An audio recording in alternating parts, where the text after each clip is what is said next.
Get comfortable with English and Comfort Zone. This is your English listening practice podcast to help you learn and improve naturally. I'm Ken, and today I'm joined by my wonderful co host, Oriana. How are you doing today, Oriana? I'm doing great, Ken. I'm really excited about our topic today. It's something that many of our listeners struggle with. Absolutely. Today, we're going to talk about something that can change your English journey forever: how to start thinking in English instead of your native language. Yes, this is such an important skill. When you can think in English without translating everything in your head, you'll feel more confident and speak more naturally. And the best part? You don't need to memorize tons of grammar rules or vocabulary lists. It's all about simple, everyday practice that anyone can do. We'll share easy tips, fun exercises, and even try a little challenge together. Think of this as learning English in a relaxed, comfortable way, no pressure, just progress. So, whether you're just starting to learn English or you've been studying for years but still translate everything in your head, this episode is for you.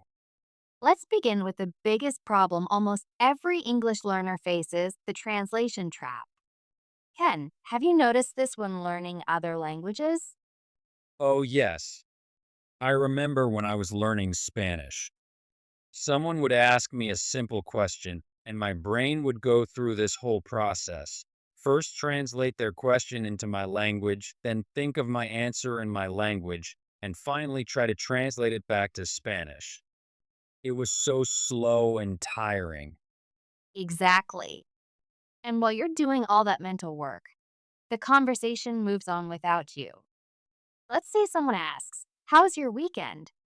By the time you've translated everything, they might think you didn't understand or don't want to talk. So true. And this happens because our brains feel safer in our native language. It's like our comfort zone. But the more we translate, the harder it is to become fluent. It's like trying to run while carrying heavy bags. You can do it, but it's much harder than just running freely. I had this experience last year when I visited Mexico. I studied Spanish for months before my trip, but when I got there, I kept translating everything. By the time I formed a sentence, the moment had passed. That's so frustrating. Did you find any ways to improve during your trip? Yes, actually. After a few days, I stopped trying to translate perfectly and just focused on communicating. I made mistakes, but people understood me, and I started to feel more confident. That's a great example of how letting go of perfect translation can actually help you communicate better. So, how do we break this habit? How do we teach our brains to stay in English? It starts with small daily practices. For example, when you're cooking, try naming everything in English. I'm cutting onions, I'm boiling water, I'm adding salt. I love that. And you can be more detailed too. Instead of just saying, "I'm cooking," try, "I'm slicing the tomatoes into thin pieces," or "I'm stirring the soup slowly." Exactly. The more detailed you get, the more your vocabulary grows, and it forces your brain to think directly in English. Here's another simple practice I use with my students. Try putting sticky notes on things around your house with their English names. Every time you see your coffee cup or your keys, say the word in English. That's brilliant. After a while, you'll start to associate the object directly with the English word without going through your native language first. And don't just stick to nouns like cup or chair.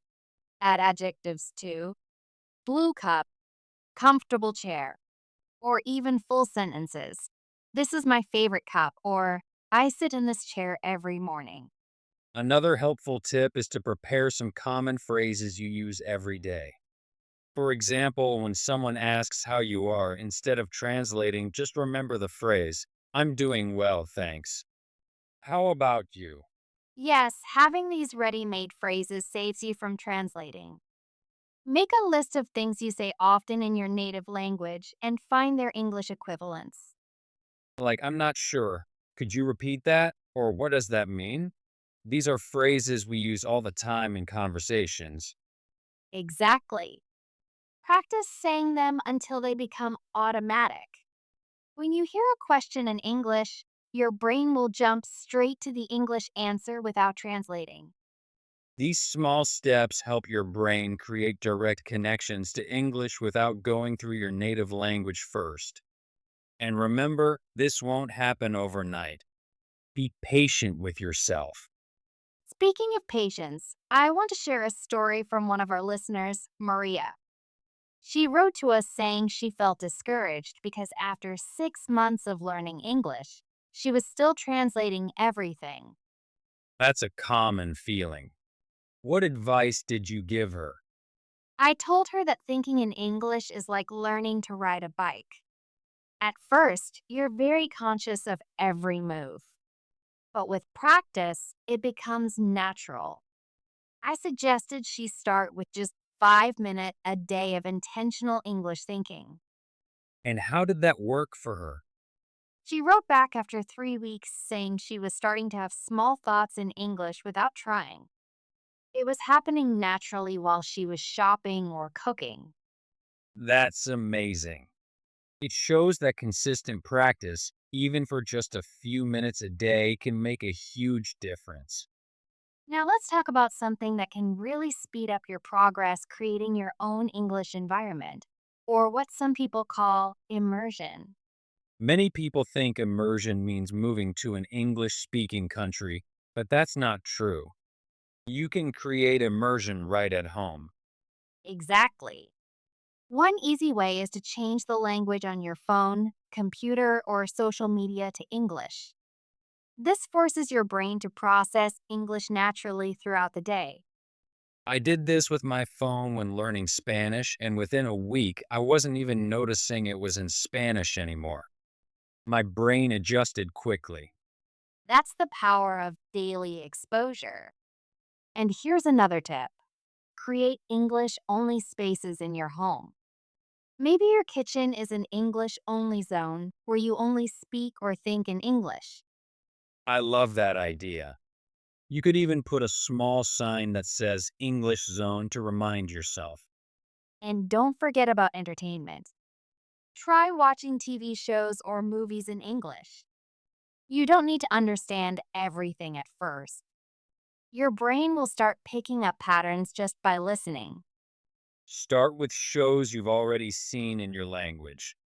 Since you know the story, it's easier to follow along in English. Or try shows with simple language like cooking shows or children's programs. They use basic vocabulary and speak clearly. And use subtitles. English subtitles can help you connect the sounds you hear with the written words.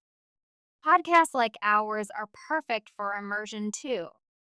You can listen while cooking, cleaning, or just relaxing. It helps your brain get used to how English sounds.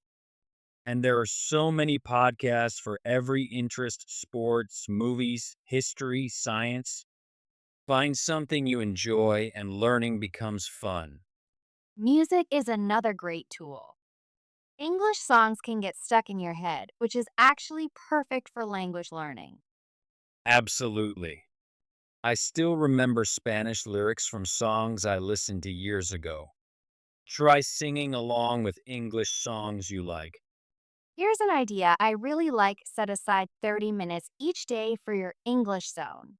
During this time, everything you do is in English. If you read, choose something in English. If you write, write in English. If you talk, talk in English. That's brilliant. It's like creating a mini English world in your home. And don't forget, English shouldn't just be something you study. It should be part of your life. Right. Instead of looking up recipes in your language, find them in English. Follow English fitness videos or cooking channels. The more you surround yourself with English, the more natural it feels. I know someone who changed all their hobbies to English. He loves gardening, so he started watching gardening videos in English and reading English gardening blogs. Did it help with his English? Hugely. Because he was interested in the topic, he didn't mind if he didn't understand everything. And he learned specialized vocabulary that was useful to him. That's a great point. When you follow your interests in English, learning doesn't feel like work. Speaking is important too, even if you're alone. Try narrating what you're doing out loud. I'm making coffee. I'm checking my emails. It might feel silly at first, but it really helps. I actually do this when I'm alone at home. I talk to myself in different languages as practice. Sometimes I even have full conversations with myself. That's not silly at all.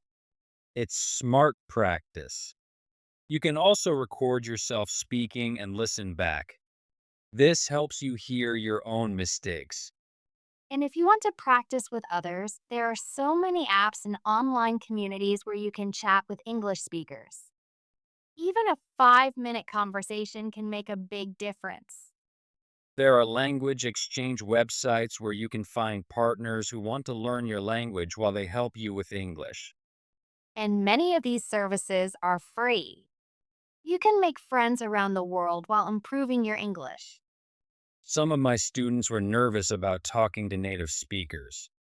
They worried about making mistakes. What would you say to them, Oriana? I tell them that most native speakers are patient and kind. They appreciate that you're trying to learn their language. Everyone makes mistakes when learning something new, and that's completely okay. And remember, your goal isn't to speak perfect English, it's to communicate. Even with mistakes, people will understand you. Exactly.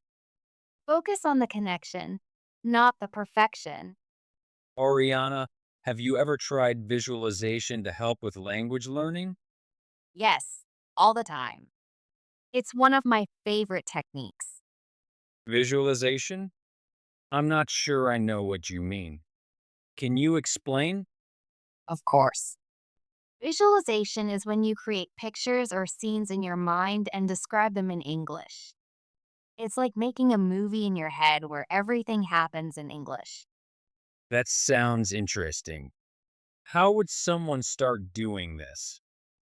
Start simple. For example, imagine yourself getting ready in the morning and describe each step in English. I'm waking up. I'm brushing my teeth. I'm getting dressed. You can do this silently in your mind. So it's like practicing conversations without actually speaking out loud? Exactly. You can imagine meeting a friend at a cafe and think, "Hi, how are you?" Then imagine their answer and your response. It's like rehearsing real conversations. I really like this idea. It's private, you can do it anywhere, and there's no pressure to be perfect. The more details you add, the better. If you're imagining a trip to the market, think about the colors, the smells, the people around you all in English. Like, the apples are bright red, the bread smells fresh. There's a woman wearing a yellow dress looking at tomatoes. Perfect. You're creating a rich, detailed scene in English. This trains your brain to think directly in English. I can see how this would be helpful for preparing for real situations too.